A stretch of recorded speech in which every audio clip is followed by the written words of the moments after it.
Good morning. अरे आणि हे काय तुम्ही दोघीच? बाकीचे गेले कुठे? चिरंजीव कुठे आमचे? गुड मॉर्निंग बाबा. असू दे का. आज सकाळपासून तो रूमच्या बाहेरच नाही आलाय, नाश्ता करायला सुद्धा नाही म्हणाला. हो हम्म. काय भांडण वगैरे झालं काय तुमचं? भांडण हो? आमचं? मी भांडायचं असं म्हटलं जरी ना तरी तुमचा मुलगा माझ्याशी भांडायला तयार होणार नाही, इतका अति समजूतदार आहे तो. बसा. म्हणजे कधीच भांडत नाही? नाही ना. भांडल्याशिवाय कसा का संसार चाललाय तुमचा? बघ आता.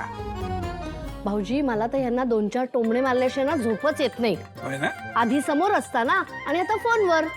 हे घरी आल्यानंतर ना सगळी कसर भरून काढणार आहे मी भाऊजी. खाऊ काकू उगाच त्रास देत असतात त्यांना. त्रास? अगं त्रास कसला त्यात? अगं भांडण ही सुद्धा एक प्रेमाची भावना आहे. हा, आणि तुला सांगतो, भांडल्याशिवाय जोडीदारावर आपलं किती प्रेम आहे याची जाणीव होत नाही माणसाला.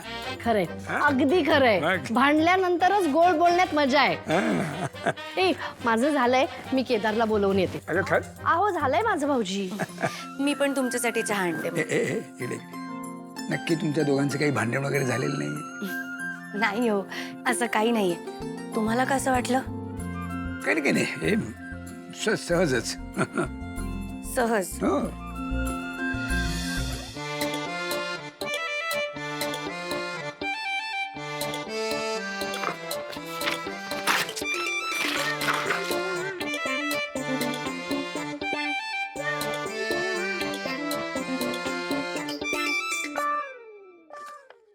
प्रिय बॉस,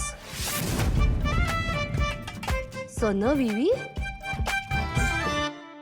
काय करतोयस तू हे केदार? हा?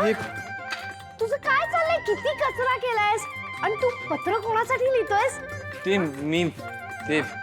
तू तारिणीसाठी पत्र लिहितोयस ना? तू तारिणीला प्रेमाने बॉस म्हणतोस ना? हा, पण अरे किती लाजतोयस? काकू पासून काय लाजायचं? सांग ना. नाही, ते थोडं पर्सनल आहे. आता काकूसाठी काय पर्सनल आहे? काकूला तर सगळंच माहितीये, हो की नाही? काकू, जाऊ द्या ना. मी जाऊ दे रे, जाऊ दे. जाते मी.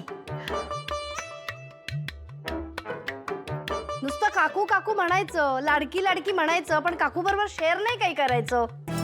आजकाल ना कुणी आपलं म्हटलं तरी आपलं नसतं. माझी काय मदतच झाली असती. जाऊ दे, मी जाते.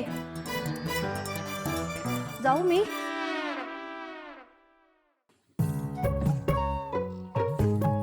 सहज विचारलं तुम्ही?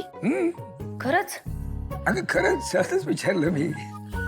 आता खरं सांगा, केदार काही म्हणाला का तुम्हाला? अगं नाही ग, काही नाही. नाही, म्हणजे काल मी जेव्हा रूम मध्ये आले तेव्हा सुद्धा तुमच्या दोघांमध्ये काहीतरी चालू होतं. काय बोलत होता तुम्ही?